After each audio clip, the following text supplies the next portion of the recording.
Ok, bien hermanos, que el Señor les bendiga. Estamos ahí pues tratando de conectarnos, ¿verdad? Y pues las disculpas del caso, hemos estado luchando por un par de minutos, más bien horas, pero los hermanos pues han estado ahí muy al pendiente. Mi nombre es René Mengíbar, actualmente soy el pastor de el tabernáculo ubicado en San Marcos de Ocotepeque, Honduras. Más o menos en el mes de julio voy a cumplir ya, serían 6 años de estar por acá y Dios ha sido bueno, ¿verdad? Hasta el día de hoy. Me dijeron que tomara unos minutos mientras esperábamos que los hermanos se iban conectando. Y pues mientras hacemos esa espera, me gustaría pues leer el proverbio, ¿verdad? De este día. El proverbio 18, si usted pues ya está conectado ahí, puede ir conmigo a la Biblia, ¿verdad? Y mientras esperamos también a los demás hermanos que se vayan agregando, que se vayan uniendo a esta transmisión en vivo, ¿verdad? Bueno, la palabra del Señor se lee en el nombre del Padre, del Hijo y de su Santo Espíritu. Amén. Dice así: su deseo busca el que se desvía y se entremete en todo negocio. No toma placer el necio en la inteligencia, sino en que su corazón se descubra. Cuando viene el impío, viene también el menosprecio, y con el deshonrador la afrenta.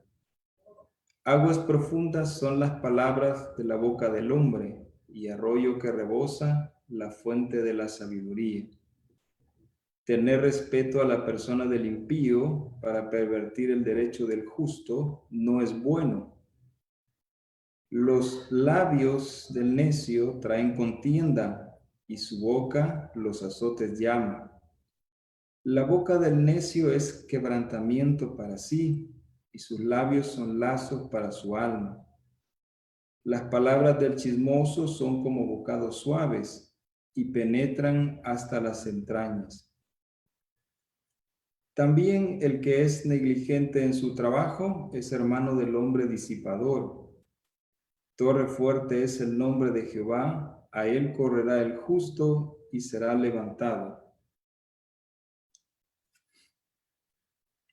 Las riquezas del rico son su ciudad fortificada y como un muro alto en su imaginación. Antes del quebrantamiento se eleva el corazón del hombre y antes de la honra es el abatimiento. Al que responde palabras antes de oír, le es fatuidad y oprobio. El ánimo del hombre soportará su enfermedad, mas ¿quién soportará al ánimo angustiado? El corazón del entendido adquiere sabiduría y el oído de los sabios busca la ciencia. La dádiva del hombre le ensancha el camino y le lleva delante de los grandes. Justo parece el primero que aboga por su causa, pero viene su adversario y le descubre. La suerte pone fin a los pleitos y decide entre los poderosos. El hermano ofendido es más tenaz que una ciudad fuerte, y las contiendas de los hermanos son como cerrojos de alcazar. Del fruto de la boca del hombre se llenará su vientre, se saciará del producto de sus labios. La muerte y la vida están en poder de la lengua, y el que la ama comerá de sus frutos. El que haya esposa halla el bien y alcanza la benevolencia de Jehová. El pobre habla con ruegos, mas el rico responde durezas. El hombre que tiene amigos ha de mostrarse amigo, y amigo hay más unido que un hermano. Bueno, esta ha sido la lectura del proverbio, ¿verdad? De este día. Y quizás si pudiera tomar un versículo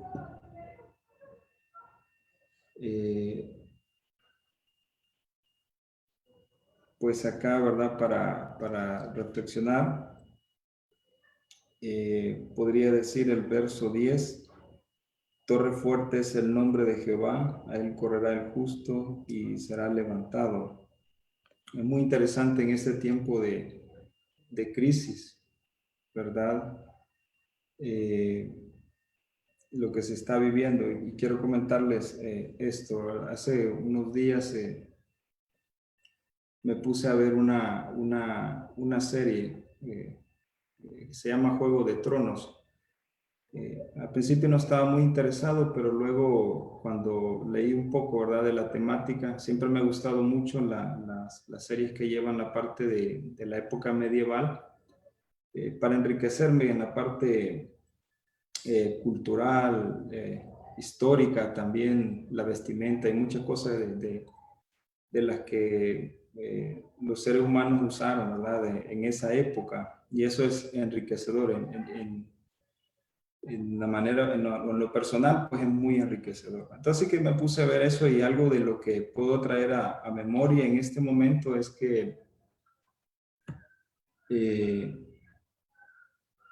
eh, es una serie que trata de reinos, pero que, bueno, esos reinos están en conflicto, pero lo que quiero decirles es que los reinos construían, o los reyes construían castillos grandes, eh, amurallados, eran tremendos, construían torres. Y cuando uno ve, ¿verdad?, esas escenas, podemos ver que cuando se daba una guerra, entre más alto era el muro o la torre, ¿verdad? Era más difícil para el enemigo poderla penetrar, y también, por supuesto, eh, hacer un mal, ¿verdad?, a ese castillo.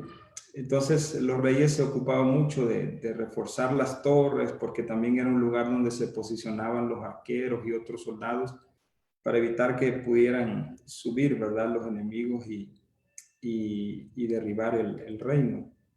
Entonces, si podemos aplicarlo, ¿verdad?, o relacionarlo, podríamos decir que Dios, hermanos, ¿verdad?, la fe en Jesucristo debe de ser para nosotros una torre fuerte, ¿verdad? Que no llegue la ansiedad a derribarlo, o más bien la ansiedad no puede derribarlo, el temor no debería derribarlo. Cuando nosotros confiamos en las promesas de Dios, realmente estamos creyendo que estamos en la seguridad de Dios, y que Él es tan fuerte, o sea, más fuerte que una construcción humana, y que Él, pues, nos salvaguarda de toda situación. No debemos de tener ansiedad, sino más bien confiar en que el Señor lo puede todo. Y a manera de testimonio, quiero decirles, llevo 6 años, el pastor Jaime, ¿verdad?, quien aprecio mucho, es como un hermano en carne mío. Hemos vivido muchas aventuras.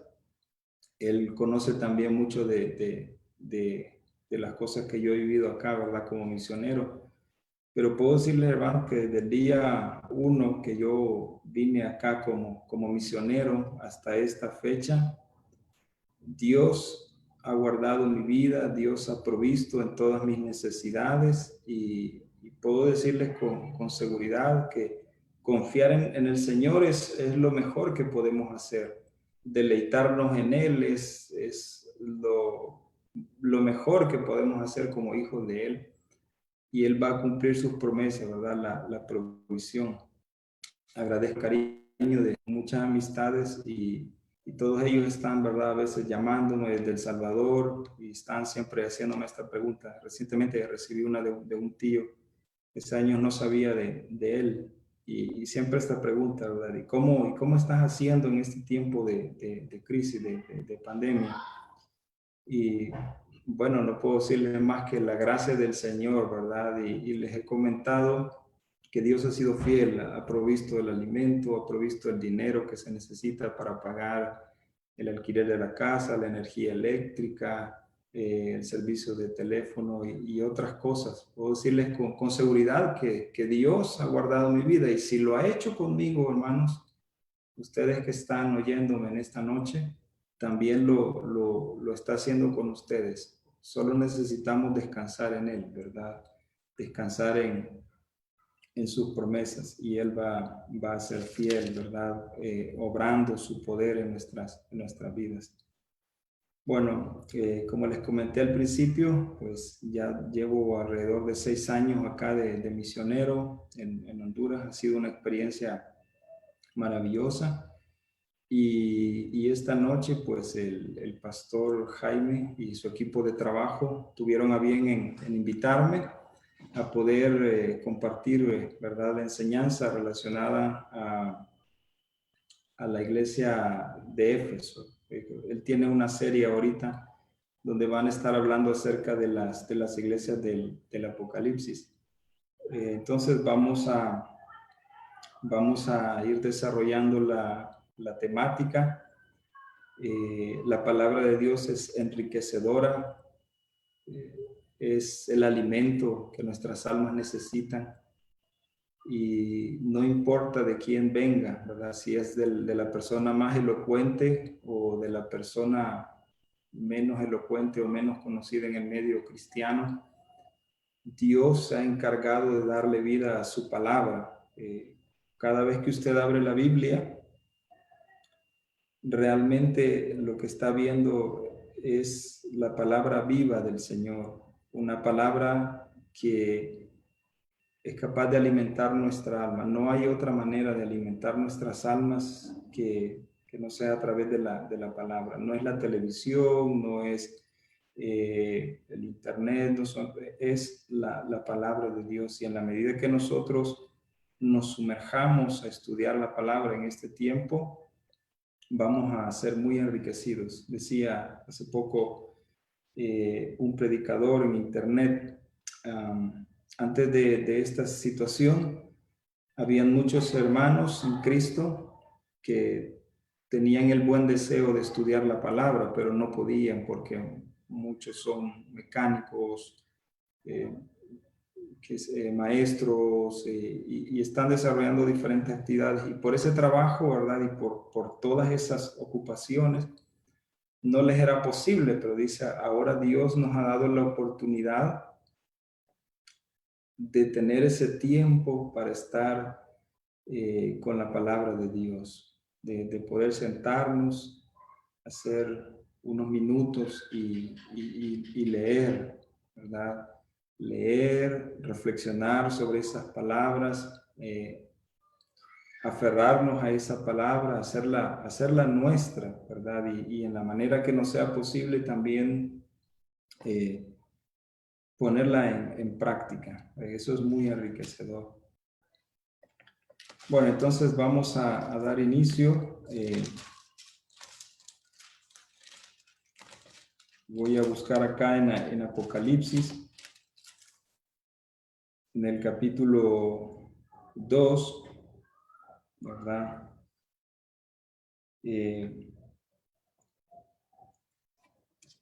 Vamos a leer del verso 1 al verso 7.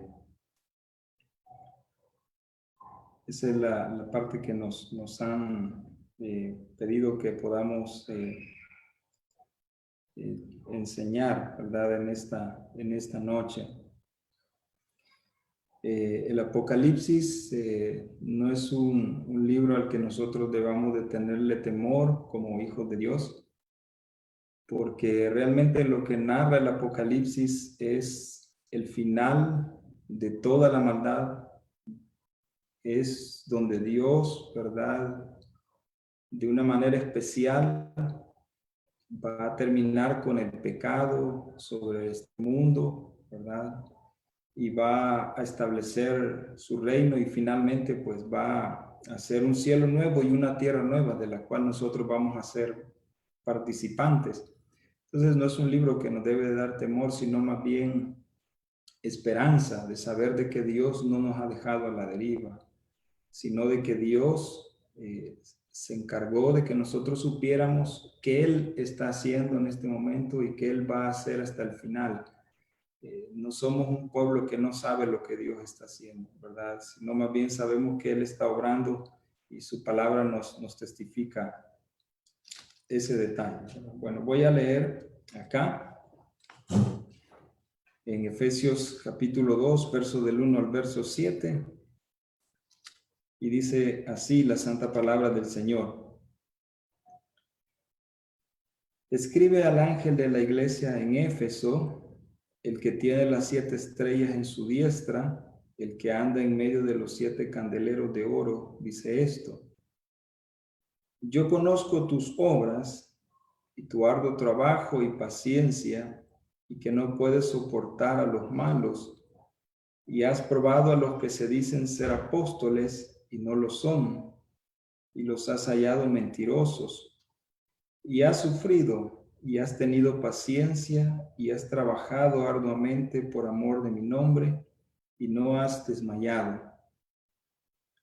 Pero tengo contra ti que has dejado tu primer amor. Recuerda, por tanto, de dónde has caído y arrepiéntete y haz las primeras obras, pues si no, vendré pronto a ti y quitaré tu candelero de su lugar, si no te hubieras arrepentido. Pero tienes esto, que aborreces las obras de los nicolaitas, los cuales yo también aborrezco. El que tiene oído, oiga lo que el Espíritu dice a las iglesias. Al que venciere, le daré a comer del árbol de la vida, el cual está en medio del paraíso de Dios. Vamos a orar en esta noche. Buen Dios y Padre nuestro que está en los cielos, y también, Señor, que habita con nosotros en todo momento. Nos acercamos a usted, Señor, sabiendo que somos sus hijos, que hemos sido adoptados por medio de Cristo, Señor, y su obra maravillosa. Señor, que podemos acercarnos a usted no por nuestras justicias, sino por la sangre de Cristo, quien abrió un camino nuevo, Señor, para que nosotros pudiéramos accesar a usted. En esta noche, Señor, queremos pedir por la paz, Señor, que necesitan sus hijos, especialmente aquellos que están atribulados, Señor, están afligidos, quizás no tienen ya, Señor, dinero para poder seguir estos días de cuarentena. Aquellos que tienen sus negocios y, Señor, están cerrados. Padre, oramos por ellos para que usted lleve la provisión, la paz que necesitan. Aquellas familias que posiblemente se han quedado sin empleo, Señor, sus hijos, que usted les pueda ayudar. Oramos también y pedimos, Señor, por la vida y el ministerio del pastor Jaime, allá en Nuevo Cucatlán. Que usted, Señor, le siga fortaleciendo, dándole sabiduría para guiar esas ovejas, Señor, de su rebaño. Bendiga al equipo de trabajo que está fielmente, Señor, acuerpándole, Señor, en este tiempo, que lo ha hecho en todos estos días, Señor. Bendiga también esas vidas. Oramos, Señor, también por las congregaciones en general, para que usted, Señor, siga fortaleciendo su fe, que su crecimiento sea de gloria en gloria, Señor, como dice su palabra. Háblenos, Señor, necesitamos escuchar su voz siempre, que su palabra pueda, Señor, motivarnos a los cambios necesarios, que su palabra, Señor, pueda motivarnos a ser mejores, que su palabra, Señor, nos aliente, nos llene de esperanza, al saber, Señor, de que usted está pendiente de nosotros. Úsame como instrumento, Señor, en esta maravillosa noche y quite todo tropiezo del enemigo, todo aquello que él quiera interferir. Por favor, Señor, que usted intervenga y nos auxilie para que la predicación de su palabra, Señor, sea fiel. En el nombre de Jesús, nuestro Salvador, hemos orado. Amén. Y amén.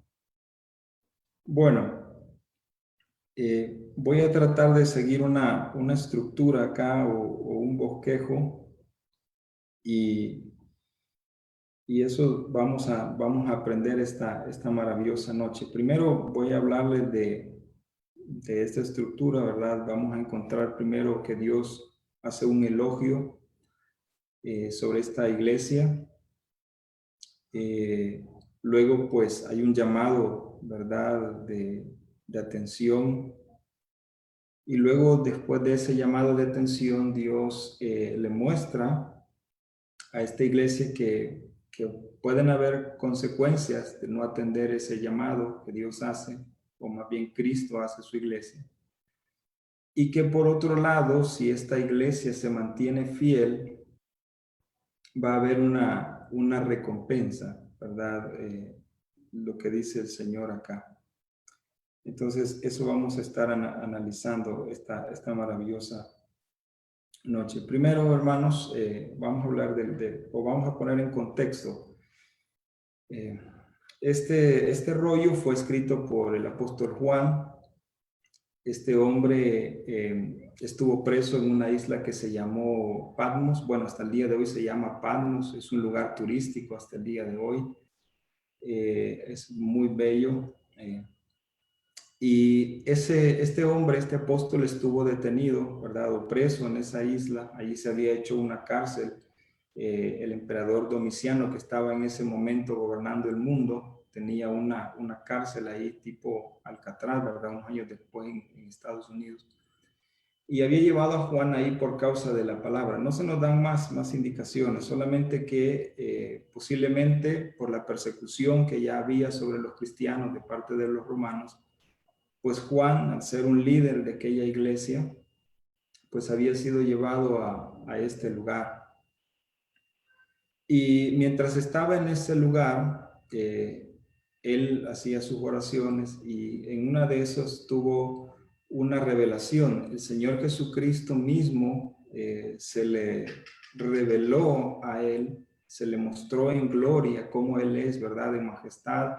Ustedes lo pueden leer en el primer capítulo, cómo se describe a Cristo en todo, ¿verdad? Su esplendor, toda su gloria, su brillo, su rostro, sus pies, sus manos, y todo ello, ¿no? Entonces, Cristo se le aparece a Juan y él le dice que tiene que escribir estas cosas porque estas cosas van a acontecer en un futuro. Así que este libro está lleno pues de profecías, ¿verdad?, futuristas que se van a cumplir en un futuro y que nosotros estamos esperando por supuesto. Una de ellas es la boda del Cordero. En lo personal, pues yo estoy muy ansioso de estar en ese lugar y de poder experimentar lo que dice Juan más adelante, que vio millones de personas de diferentes tribus y lenguas y todos estaban ahí adorando. Digno es el Cordero y dándole a Él la gloria, ¿verdad? Que él se merece y que solo Él se merece, porque, hermanos, Él nos ha salvado sin nosotros merecernos. Creo que eso debe de hacer que nuestros corazones se rindan en una gratitud desbordante para con Él. Entonces Cristo le dice, anota, ¿verdad? O escribe todo lo que yo te voy a mostrar. Y, ¿verdad? Juan muy obedientemente pues comienza a escribir. Ahora, dice acá, ¿verdad? En el versículo 1, escribe al ángel de la iglesia en Éfeso, el que tiene las 7 estrellas en su diestra, el que anda en medio de los 7 candeleros de oro, dice esto. Unos versos atrás se nos ha explicado, hermanos, que los candeleros representan a la iglesia. Recuerden que nosotros somos luz. El mundo está en tinieblas. El mundo no tiene la luz de Cristo. Nosotros tenemos la luz de Cristo. Él dijo que Él era la luz. Cristo es la luz. Y si nosotros tenemos a Cristo, también tenemos esa luz en nosotros. ¿Por qué conocemos la verdad? Porque la luz de Cristo nos ha iluminado. Entonces, los candeleros representan a la iglesia y Cristo, dice, se mueve en medio de los candeleros. La iglesia es de Cristo, hermanos. La iglesia no es de un pastor. Las iglesias locales no son nuestras como pastores. Hay muchos pastores, ¿verdad?, que se adueñan de las congregaciones. Hemos sabido de iglesias donde incluso al pastor, ¿verdad?, ya no se le llama pastor, sino que se le llama Señor. Se han adueñado y a muchos de esos líderes, ¿verdad?, que se han adueñado están trasquilando las ovejas.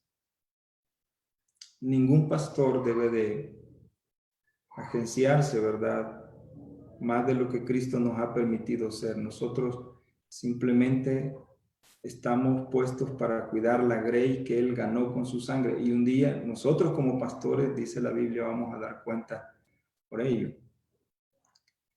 Pero vemos acá que Cristo es el dueño de la iglesia y Él se presenta acá como ese dueño de la iglesia. Eso nos da la satisfacción, hermanos, de que no importa la iglesia donde usted asista, Cristo también se mueve en medio de esa congregación.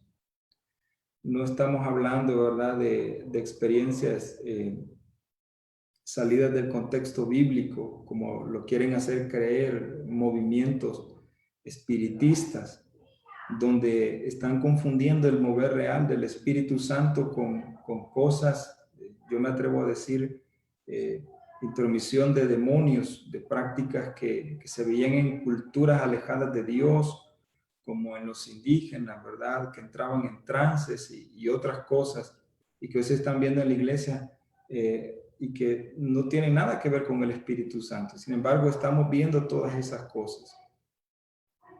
Tenemos que tener ese cuidado. Entonces, no importa la iglesia que sea grande o pequeña, ¿verdad? Debemos de tener este concepto. Cristo está allí. ¿Por qué?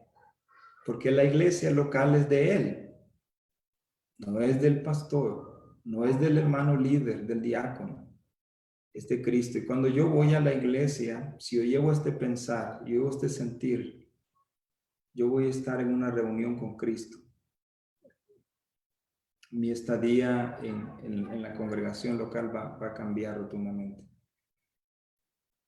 Ya no voy a ir pensando en el hermano, ¿verdad?, que posiblemente no me llevo bien con él.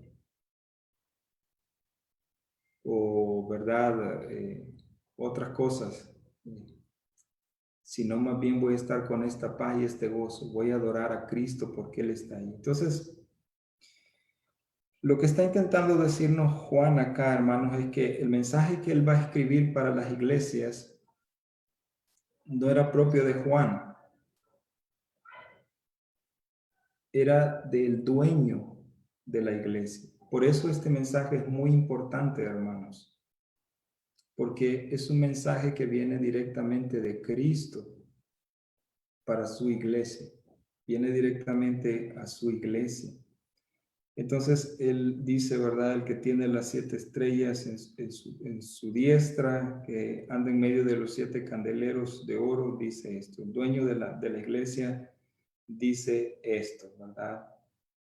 Y luego viene ya con el mensaje. Lo primero que vamos a ver acá, hermanos, es el elogio que hace Cristo sobre esa iglesia de Éfeso, ¿verdad? Éfeso en aquella época era una ciudad cosmopolita, bellísima. De hecho, todavía está casi completa la calle principal y las ubicaciones de los lugares, aunque las edificaciones no están todas completas. Pero gran parte de la ciudad todavía está presente ahí, ¿verdad? ¿Verdad? Que uno puede ir y investigar también en internet y ver todas esas cosas. históricas. Pero en ese momento, hermanos, era una ciudad esplendorosa, era casi como la segunda capital romana, por así decirlo. Estaba ahí, en ese lugar, estaba construido el templo, ¿verdad? A la diosa Diana, era el más grande de todo el mundo. Hasta el día de hoy solo sobrevive un pilar de eso, pero era un centro de mucha adoración a esa diosa Diana. Cuando Pablo llegó a predicar ahí, nosotros vemos en el libro de los Hechos que uno de los problemas con los que él se encontró fue con las personas que sacaban ganancia de la venta de estatuillas de esta diosa que ellos tenían. Y se hizo un motín ahí, casi muere Pablo. Sin embargo, él se mantuvo fiel a su llamado, se esforzó por predicar, y es maravilloso saber que a todas esas personas idólatras que oyeron el mensaje del Evangelio se convirtieron a Cristo. Y incluso dice la narrativa en el libro de los Hechos que muchos que habían practicado la brujería antes traían sus libros de hechizos, de conjuros, y los quemaron a una. Es maravilloso el poder liberador, ¿verdad?, de Cristo en la vida de un ser humano, como Él quita cualquier atadura, no importa, ¿verdad?, cuál sea. Una vez me preguntó por ahí una persona y me decía, ¿puede una persona que ha hecho pacto con el diablo ser liberada por Cristo? Y yo le dije, sí, puede. ¿Pero cómo? Me dijo, si ha hecho un pacto con el diablo, ha vendido su alma al diablo. Bueno, le dije yo, tú tienes que saber esto, que el Rey de Reyes, ese título que se le da, quiere decir que está por encima de todos los demás tronos. Entonces, Satanás es un príncipe más, pero el Rey de Reyes, Cristo, está por encima de él, así que él puede tomar aún lo que es de Satanás para su gloria. Ese es el Cristo en el cual nosotros creemos, hermanos. Y en Éfeso se estableció una congregación local maravillosa, dice el relato, ¿verdad?, bíblico. Comenzaron a crecer en la parte teológica. Ha sido una iglesia muy bendecida. De hecho, cuando ustedes leen la epístola a los Efesios, se van a dar cuenta de que esa epístola tiene una vastedad de teología, de revelaciones que no tuvieron otras iglesias. Por ejemplo, se habla del milagro que nosotros recibimos cuando creemos en Cristo, el nacer de nuevo. Hermanos, ese es un milagro sobrenatural que ningún ser humano puede lograr por sí solo, en donde Dios toma nuestro corazón pecaminoso y lo transforma en un corazón de carne, vivo para su gloria, y nos da una nueva naturaleza. Por eso usted puede entender de que una persona que antes era alcohólica y viene a Cristo, ya no es más aquella persona. Una mujer que estuvo en la prostitución ya no es más una prostituta. La Biblia le llama una nueva criatura. Es una nueva creación, es maravilloso. Y esa iglesia comenzó a trabajar de tal manera, hermanos, que es precisamente de esta iglesia de Éfeso que se lleva el evangelio a las demás iglesias que se van a mencionar más adelante, y a las cuales también Cristo tiene un mensaje para ellos. Ahora, el mensaje comienza con este elogio, ¿verdad? Después de haber hablado un poco de ese contexto. Primero, Cristo elogia las obras, el trabajo, la paciencia y el rechazo a los falsos apóstoles, dice acá lo que acabamos de leer ahí, ¿verdad? Entonces, Cristo se agrada de las obras. Ahora, nosotros no hacemos obras para salvación, no se les olvide eso. Hacemos obras porque ya somos salvos. Nuestras obras no son como las obras que se hacen en el mundo. Las del mundo llevan una intención maliciosa en la gran mayoría de casos. Por ejemplo, puede ver usted artistas y personas de muchos millones que se les ve, ¿verdad?, creando instituciones benéficas, dando dinero, ¿verdad?, para causas. Y uno puede pensar, wow, qué nobleza. Sin embargo, es sabido de que muchas de estas instituciones que ellos abren es para evadir impuestos, o que a veces el dinero que se invierte, ¿verdad?, es para que no se lo fiscalicen, o también para tener más rating, más publicidad. Sin embargo, un hijo de Dios, cuando hace una obra, nosotros podemos confiar de que Él está siendo guiado por el Espíritu Santo. Cuando un hijo de Dios, por ejemplo, hace algo,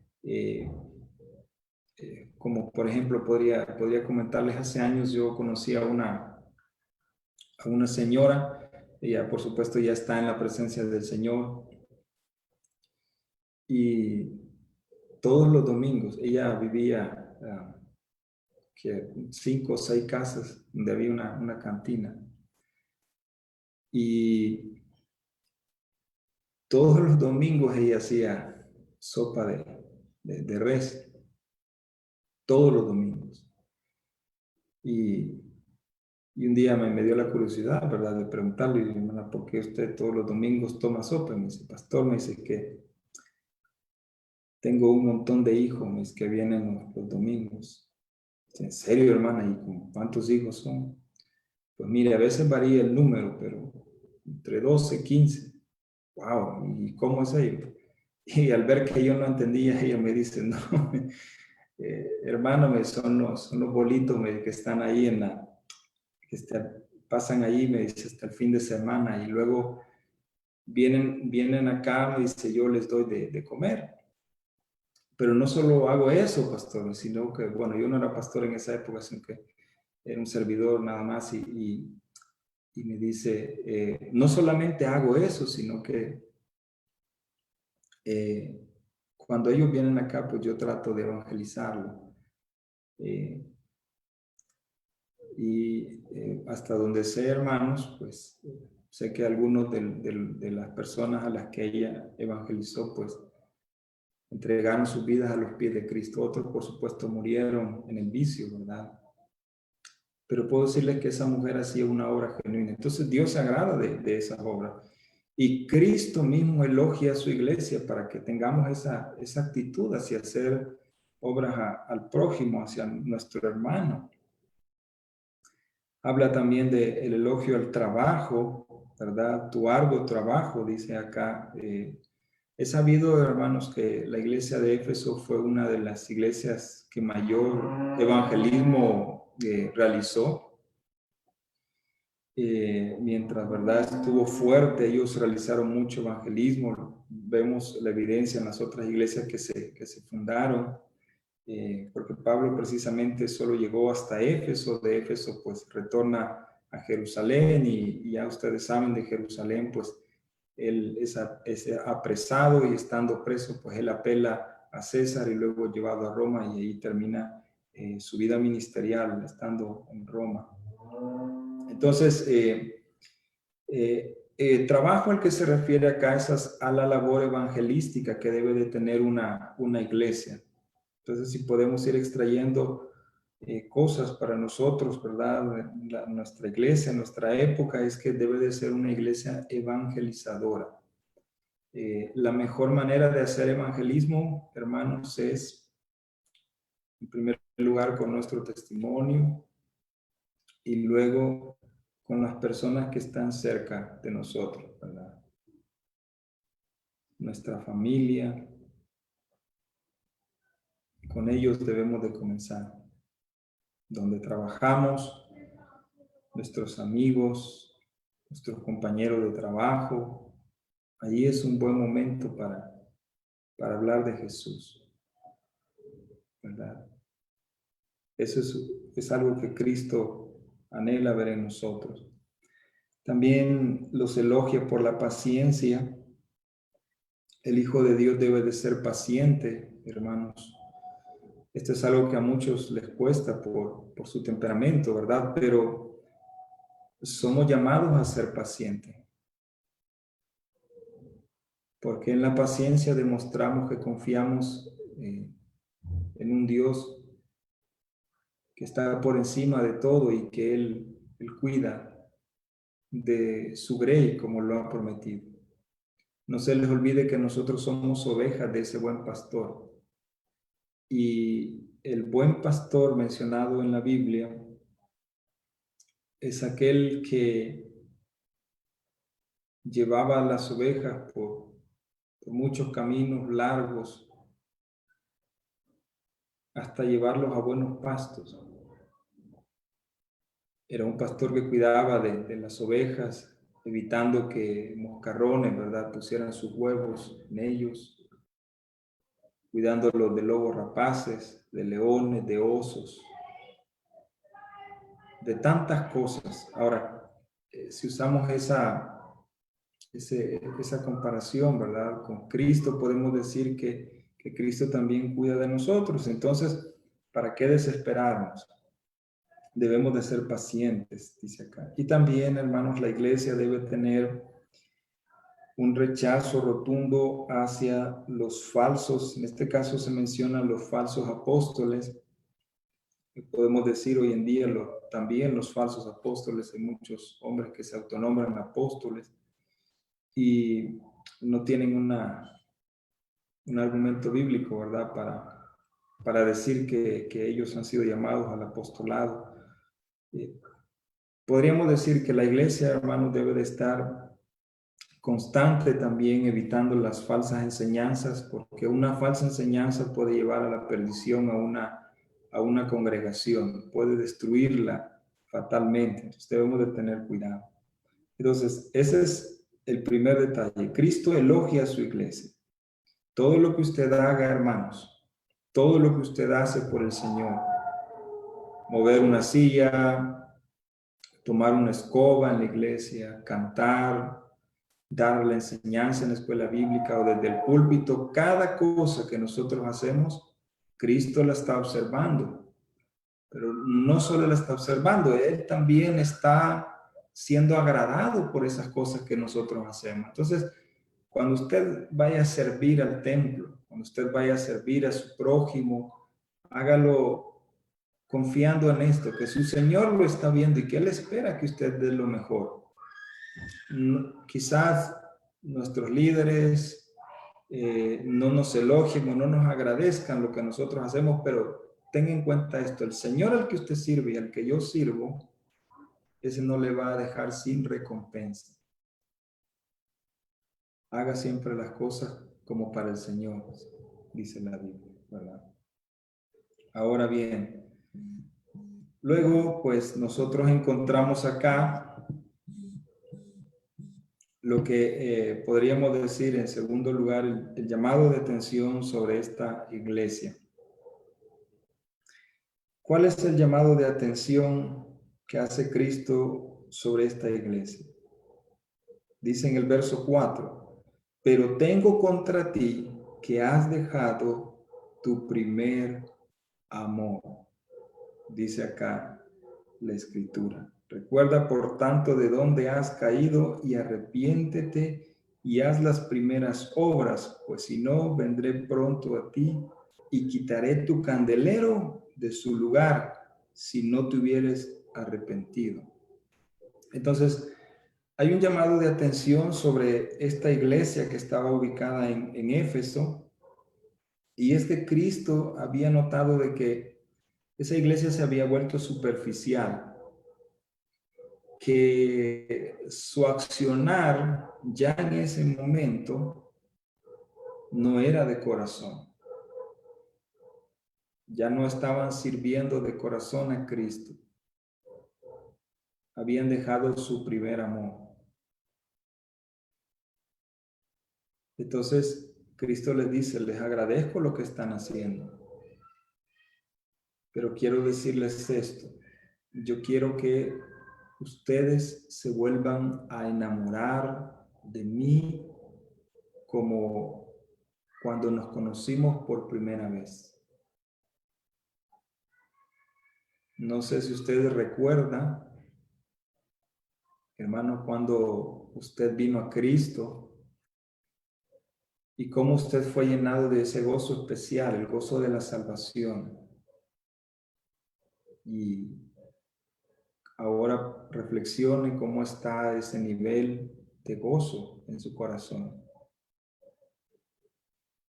Está frío, está sin ánimo. Si usted siente de verdad ese vacío es porque quizá usted, hermano, ha perdido su primer amor. Y mantener ese amor con Cristo, como en todas las relaciones interpersonales, ¿verdad?, requiere esfuerzo, requiere que nosotros tomemos decisiones, que dediquemos tiempo. ¿Hace cuánto usted ya no ora con devoción al Señor? Su servicio, ¿verdad?, es algo pesado, frustrante. Me imagino quizás puede estar pensando usted en tirar la toalla, abandonar. Siente una pesadez por el grupo. O si está sirviendo, lo está haciendo con un mal corazón. Es muy importante, hermanos, este llamado de atención que Cristo hace a su iglesia, porque Él va a traer o va a permitir consecuencias en la vida de un cristiano que abandona su primer amor. Entonces, la Biblia nos muestra que hay dos maneras de perder el primer amor o perder el amor, ¿verdad? Una de ellas es por nuestro entorno, las cosas que nosotros vemos, observamos.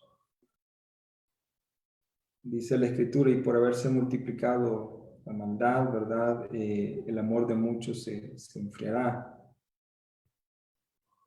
Usted podrá estar en un lugar donde hay mucha violencia, donde hay extorsión, quizá usted mismo la está viviendo y usted dice, caramba, soy hijo de Dios y estas cosas me están pasando,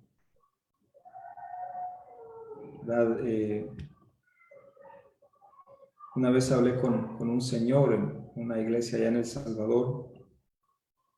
Él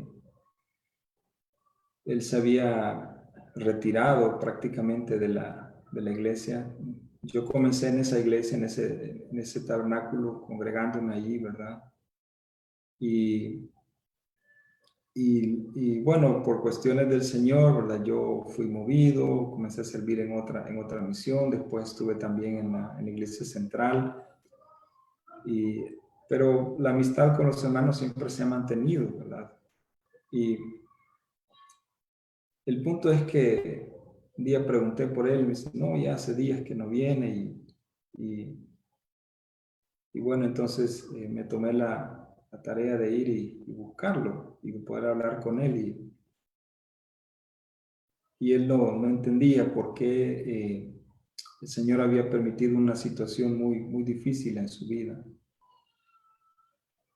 por unos jóvenes ahí. Me decía, yo estaba sirviendo al Señor, estaba metido en esto y no entiendo. Pero bueno, hermano, Dios permite esas cosas a veces. Y después de platicar y de orar por él, ¿verdad? Luego a los meses supe de él, él había vuelto a la iglesia. Fue de mucha satisfacción. Por otro lado, también la Biblia nos muestra que a causa del pecado, ¿verdad? A causa del pecado también el primer amor se puede perder. Todos nosotros, hermanos, tenemos una naturaleza pecaminosa. Entonces, todavía en nosotros hay una leve inclinación hacia el pecado. Pero cuando nosotros no confesamos nuestros pecados a Cristo, esos pecados pueden ir haciendo que nuestro corazón se endurezca.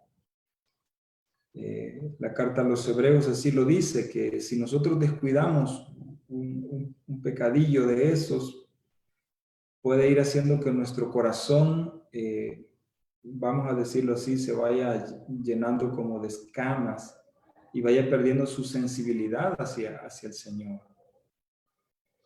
Y entonces, esos pequeños detalles pueden hacer que usted deje de orar, que deje de leer la Biblia, que deje de congregarse o que deje de servir. Porque, hermanos, nadie está exento de pecar. Todos nosotros vamos a fallar al Señor. Por supuesto, esto no es una licencia para que nosotros pequemos. Pero sí quiero decirles que la Biblia es enfática. Nosotros todavía estamos en un proceso de transformación. No debe de sorprendernos cuando un hermano ha caído en una falta o en un pecado. Más bien debemos de extender nuestra mano de ayuda. ¿Por qué, hermanos? Porque un día podemos ser nosotros, pero lo más profundo es que todavía nosotros tenemos una naturaleza pecaminosa, la vieja naturaleza. Siempre me han preguntado algunos hermanos, pastor, ¿por qué Cristo no nos quitó del todo esa naturaleza? ¿Por qué no la erradicó completamente? Y yo les digo, no puedo saber por qué, hermanos, pero sí puedo decirles esto. Cristo ha prometido que un día vamos a estar libres de esa naturaleza pecaminosa cuando nosotros experimentemos la resurrección de entre los muertos. Entonces vamos a ser 100% santos, 100% perfectos. Vamos a tener un cuerpo glorificado, con gloria, como el de Cristo. Cristo es la primicia de esa resurrección y su cuerpo es una evidencia fidedigna de lo que nosotros también vamos a experimentar. Sin embargo, mientras estemos en esta tierra, todavía vamos a ser embargados, ¿verdad?, por malos pensamientos, por nuestro temperamento, ¿verdad?, y por otras cosas. Entonces, hermanos, debemos de tratar con los pecados todos los días en oración. Si nosotros confesamos nuestros pecados, dice la Escritura, Él es fiel y justo para perdonarnos. También dice la Escritura que tenemos un abogado que es Cristo. Entonces, todos los días debemos de confesar. La palabra confesar ahí es hablar con Cristo nuestros pecados. Señor, hoy yo cometí esto. Señor, hoy hice esta acción indebida. Ayúdame, por favor, que esto no me lleve a una desviación de la fe, del amor hacia ti. Entonces, el llamado de atención, hermanos, es a no abandonar el primer amor, sino como iglesia local, ¿verdad? Como hijo de Dios, tengo que estar fomentando ese amor por Cristo. Ahora, ¿qué pasa si yo no lo hago? Van a venir consecuencias. Dice acá, vendré pronto a ti y quitaré tu candelero de su lugar si no te hubieres arrepentido. Dice acá la escritura. No es que la salvación se pierda, ¿verdad? La salvación no se pierde, hermanos. Lo que está diciendo acá es que cuando una persona se aleja de Cristo,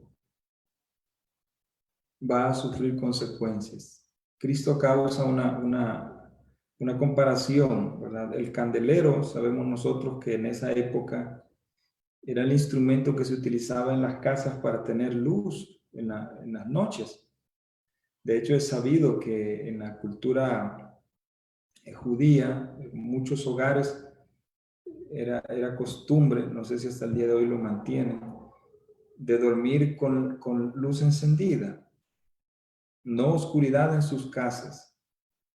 Sabemos también que Dios mandó a Moisés a hacer un candelabro para el tabernáculo, y la orden era que ese candelabro siempre debía de estar encendido. Nunca debía de apagarse su luz mientras el tabernáculo estuviera erguido, ¿verdad? Entonces dice él que va a apagar el candelabro. Entonces cuando el candelabro se apaga, obviamente no hay luz, hay tinieblas, hay oscuridad. No estamos hablando de que se pierde la salvación, pero un hijo de Dios puede, ¿verdad?, ser disciplinado duramente. Pablo dice que nuestros padres, dice él, ¿verdad?, nos disciplinaban con dureza en muchas ocasiones, y que ninguna disciplina al presente, dice él, es agradable. A nadie le gusta que lo castiguen. No sé si usted se acuerda de los castigos que usted sufrió alguna vez, ¿verdad?, como niño por hacer imprudencias, y que hoy usted reflexiona, ¿verdad? Dice, caramba, si mi papá no hubiera hecho eso, ¿verdad? En su momento, quizás yo estuviera en otra situación, en otra realidad. Decía por ahí un comentario, ¿verdad?, en las redes sociales, que estos fueron mis psicólogos. Y aparecía, ¿verdad?, una chancla, un palo de escoba, un cincho y otros instrumentos, ¿verdad?, que los padres siempre se inventaban para castigar. Pero decía, ¿verdad?, la continuación: estos evitaron que yo sea un vago, que yo sea una persona improductiva, etcétera, etcétera. Entonces, una de las consecuencias que puede venir sobre un hijo de Dios que ha perdido su primer amor y que no está haciendo nada por volver a ese primer amor, son consecuencias. La disciplina del Señor. Y si algo debemos de tener, hermanos, temor, es la disciplina del Señor. Porque el Señor es especial. Eh, Él toca donde más nos duele. Él toca donde más nosotros podemos sentir el dolor. Y eso no quiere decir que Dios sea malo, hermanos. Al contrario, la Biblia nos muestra en muchas ocasiones que Él se duele de disciplinar a sus hijos. Imagínense qué tan amoroso es Dios, que se duele, como hay muchos padres, ¿verdad?, que también les duele disciplinar a sus hijos, pero están muy conscientes de que tienen que hacerlo para corregir la necedad del corazón del muchacho. Entonces hay una consecuencia, ¿verdad? Y la consecuencia es que van a venir tinieblas sobre tu vida. Vas a tener amargura, depresión, ansiedad, escasez, y vas a sentir que te vas hundiendo como que estuvieras en un pozo, ¿verdad? Y cada vez más profundo, más profundo. Y es tremendo. Cristo no quiere eso para su iglesia. Cristo no quiere eso. Entonces dice él, arrepiéntete. Arrepentirse es cambiar de manera de pensar, hermanos. ¿Por qué practicas eso? ¿Por qué lo haces sabiendo que no honra a Dios? Eso es arrepentirse, apartarse de esa manera de vivir, de accionar, sabiendo que no honra a Dios. Eso es arrepentirse.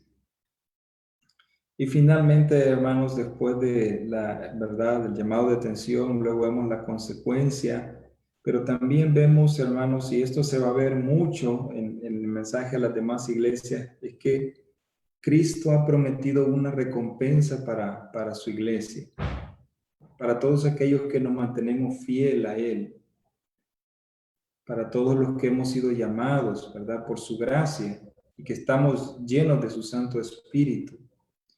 Él ha prometido esto, ¿no? Así ya con esto vamos cerrando la enseñanza. En el verso 7 dice, el que tiene oído, oiga lo que el Espíritu dice a las iglesias. Al que venciere, le daré a comer del árbol de la vida, el cual está en medio del paraíso de Dios. Entonces, podemos ver también que Cristo tiene una recompensa para su iglesia, hermanos. En este caso es comer del árbol de la vida. Qué interesante es esta porción, hermanos, porque cuando usted abre su Biblia, el primer libro es Génesis. Y este mismo árbol de la vida se menciona en Génesis.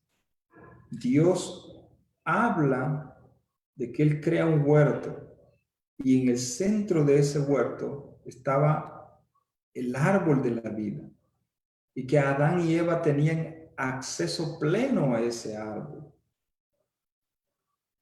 Y se le conoce como el árbol de la vida. El hombre nunca iba a morir. Uno siempre piensa, ¿verdad? ¿Qué sería o cómo estaría la humanidad si no hubiera pecado? ¿Y qué sería no morir jamás? Uno de los temores que más, ¿verdad?, tiene la humanidad es el temor a la muerte,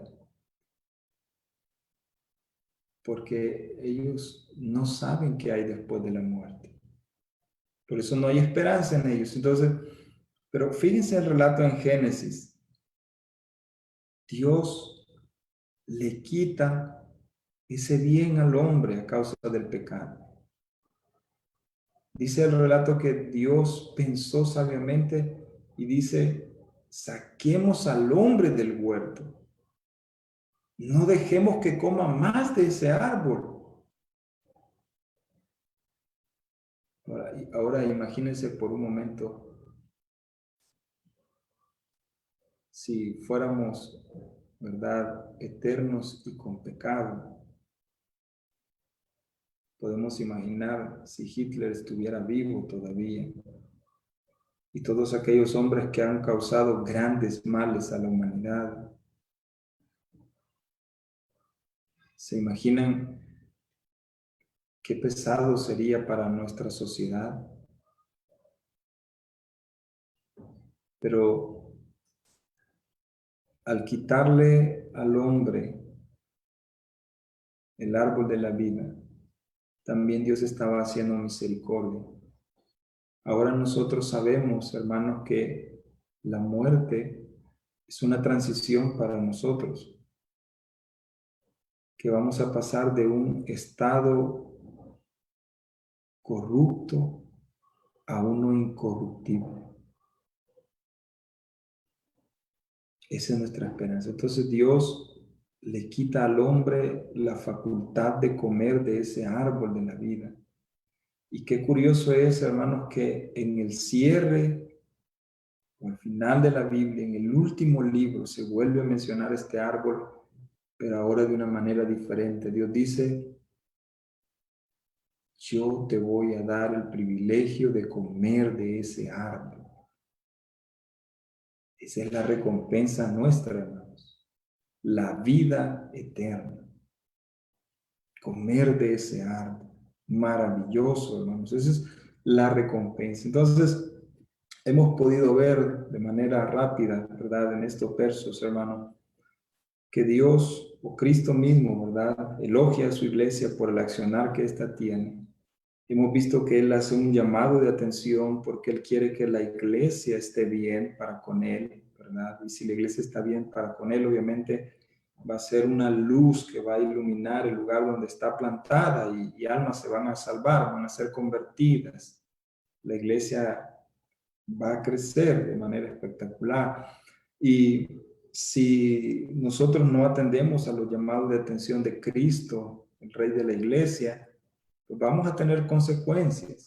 Pero si nosotros somos fieles y obedientes a esa palabra, a ese mensaje, a esas recomendaciones que Cristo nos hace, hermanos, vamos a tener la recompensa de la vida eterna, de experimentar eso. Eso no tiene precio. Y no se puede comparar con nada en este mundo.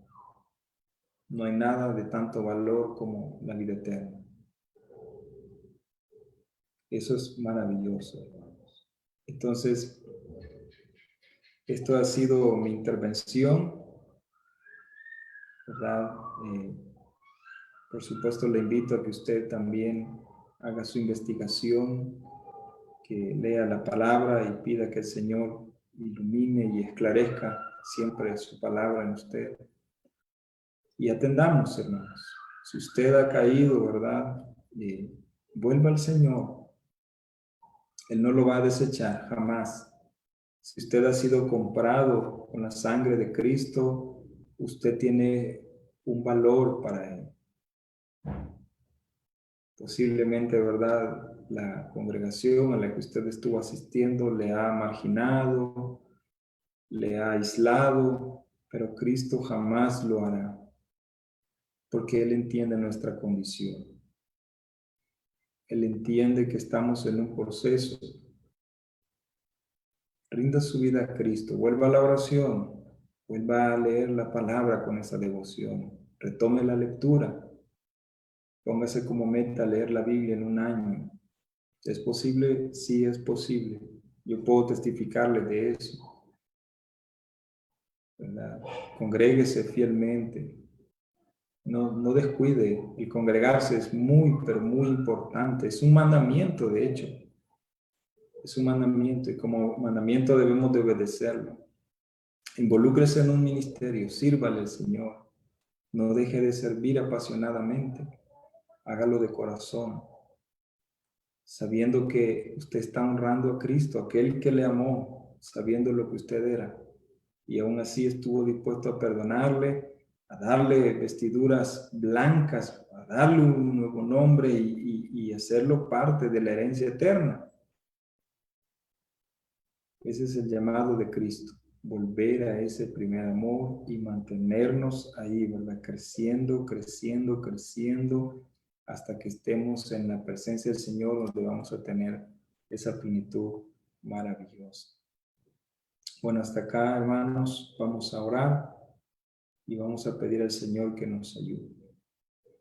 Padre, gracias por su palabra, por su mensaje, y también, Señor, porque usted siempre está dándonos, Señor, su mensaje, motivándonos a cambiar lo que está mal. Que su palabra, Señor, como lo ha prometido, no regrese vacía. Que estos corazones puedan, Señor, ser movidos al arrepentimiento.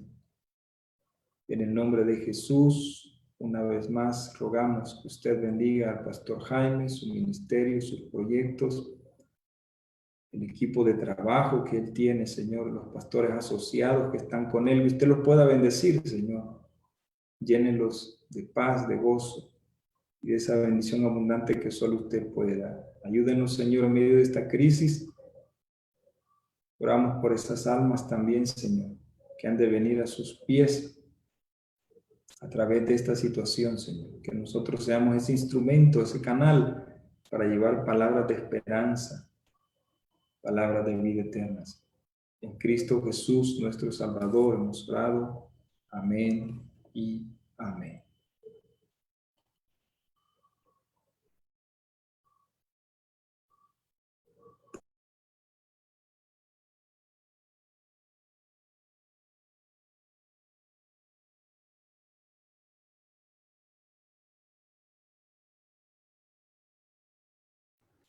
El predicador ha terminado su mensaje. Si usted está en este momento sintonizando esta señal y quiere tener la seguridad de que al morir usted iría al cielo, repita después de mí esta oración. Señor Jesús, yo te recibo hoy como mi único Salvador personal. Me arrepiento, soy pecador. Creo que eres Dios, que moriste en la cruz por mis pecados y que resucitaste al tercer día. Perdóname, Señor. Gracias doy al Padre por enviar al Hijo a morir en mi lugar. Gracias, Jesús, por salvar mi alma hoy. En Cristo Jesús, mi Salvador. Amén y amén. Si usted hizo esa oración conmigo, ahora ha nacido de nuevo a la familia de Dios. La palabra de Dios dice: mas a todos los que le recibieron, a los que creen en su nombre, les dio potestad de ser hechos hijos de Dios. Damos gracias a Dios por su decisión de recibir a Cristo Jesús como su Salvador y Señor. Queremos que crezca en el conocimiento de las Escrituras. Congrégese con nosotros por este medio todos los días, de lunes a sábado a las 6:30 de la tarde. Lo esperamos el domingo a las 8 y a las 4:30 de la tarde. Que el Señor les bendiga a todos.